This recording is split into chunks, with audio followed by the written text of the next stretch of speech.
சிற்றம்பலம். உலகெல்லாம் உணர்ந்து போதற்கு அறியவன்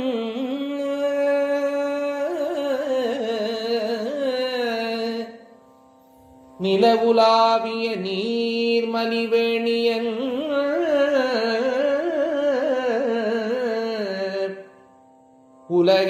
உலகெல்லாம் உணர்ந்து ஓதற்கு அறியவன்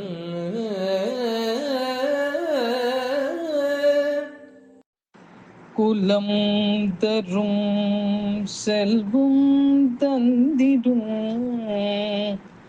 அடியார் படு துயரகினவெல்ல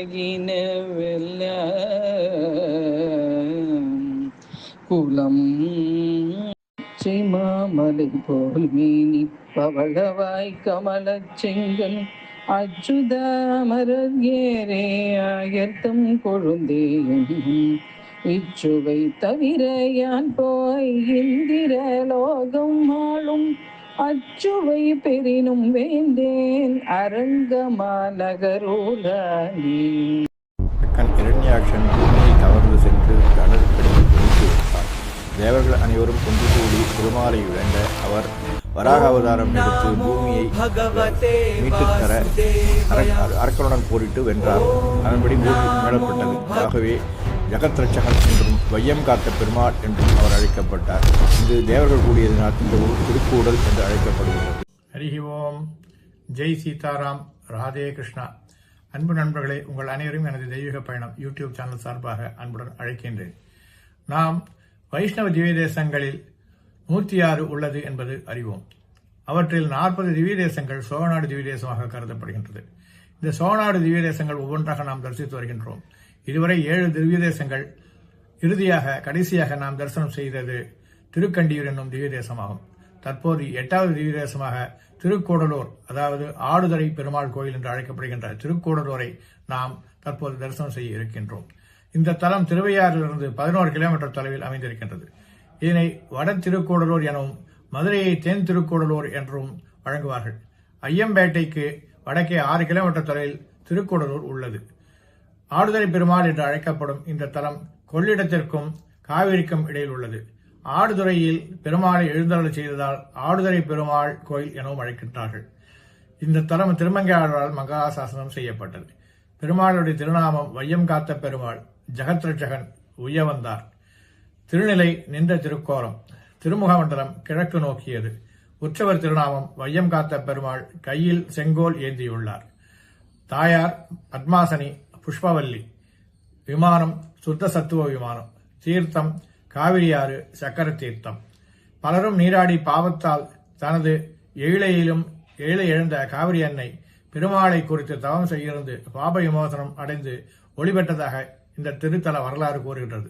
இதனை கேள்விப்பட்ட தேவர்களும் நந்தக முனிவர்களோடு கூட்டமாக வந்து பெருமாளை சேவித்ததால் இந்த திவ்யதேசத்திற்கு கூடலூர் என்று பெயர் ஏற்பட்டதாக கூறுவார்கள்.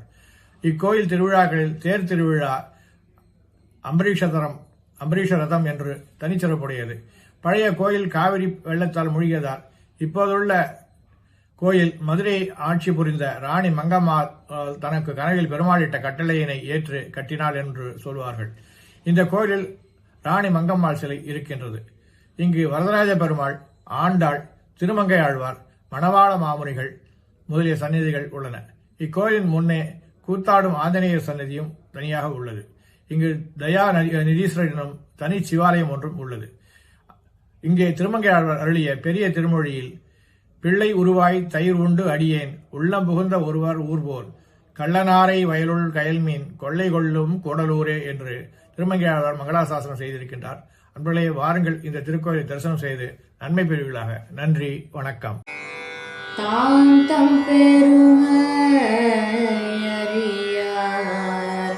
தூது வேந்தர் காய வேந்தரூர் போல் காதல் வீரல் மென்கலை நன்மடவார் கூந்தல் காமனும்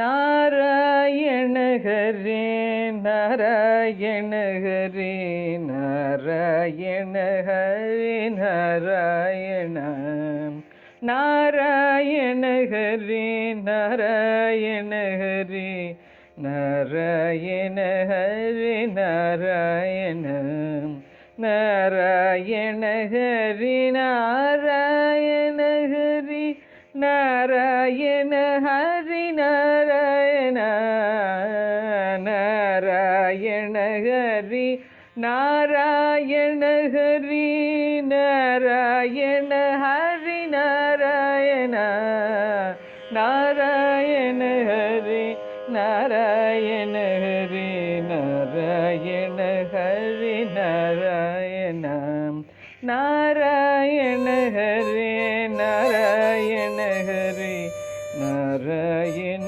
ஹரி நாராயண நாராயண ஹரி நாராயண.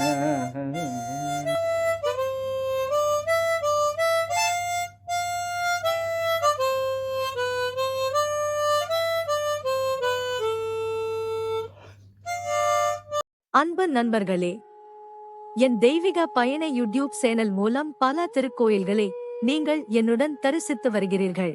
இதற்கு மனமார்ந்த நன்றி. மேலும் கோவில்களை நேரில் சென்று பதிவு செய்து உங்களுடன் பகிர விருப்பமாக உள்ளேன். இதற்கு உங்கள் ஆதரவும் இறைவன் அருளும் தேவை. எனது பதிவுகள் பிடித்திருந்தால் லைக் செய்யவும், மற்றவர்களுடன் ஷேர் செய்யவும், எனது பதிவுகள் குறித்து கமெண்ட் செய்யவும். தங்களது ஆதரவுக்கு மிக்க நன்றி. மீண்டும் ஒரு புதிய தரிசனத்துடன் தங்களை சந்திக்கின்றேன். Dear friends, you have been visiting many temples with me through my YouTube channel. Thank you very much for this. I would like to visit more temples in person and record them and share them with you. This requires your support and God's grace. If you like my posts, please like, share with others, and comment on my posts. Thank you very much for your support. I will meet you again with a new vision.